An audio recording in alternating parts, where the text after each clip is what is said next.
Critical race theory. Critical race theory. Critical race theory. Critical race theory. Halo teman-teman, perkenalkan saya Abirza Chandra Farezi, dan di video ini saya akan membahas salah satu teori pendidikan, yaitu Critical Theory of Education. Masuk materi yang pertama, yaitu definisi dan latar belakang.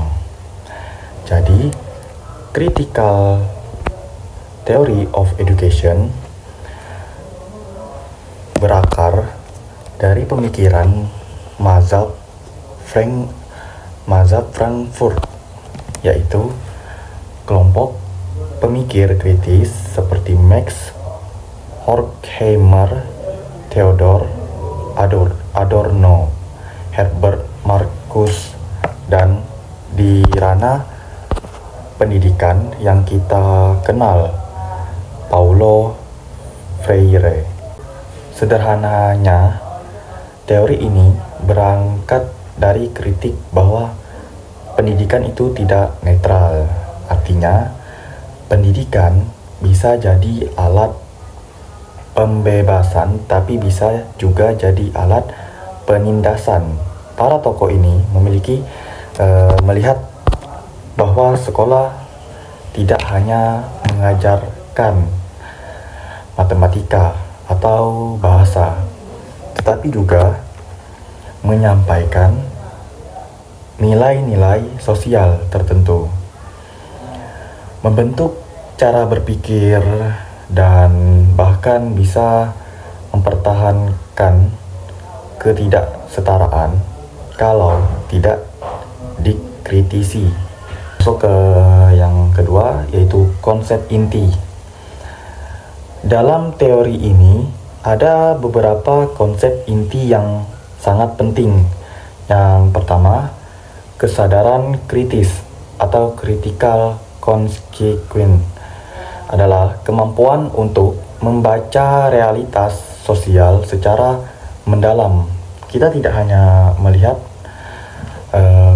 permukaan, tetapi juga memahami kenapa suatu kondisi bisa terjadi. Misalnya, kenapa akses pendidikan di kota lebih baik daripada di daerah terpencil gitu.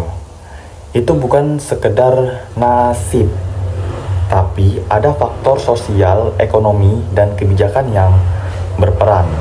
Materi selanjutnya yaitu contoh penerapannya.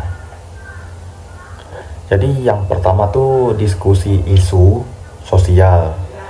Guru bisa mengajak siswa membahas isu sosial yang relevan seperti ketimpangan pendidikan, perundungan, diskriminasi gender, atau lingkungan. Masuk ke kelebihan teori.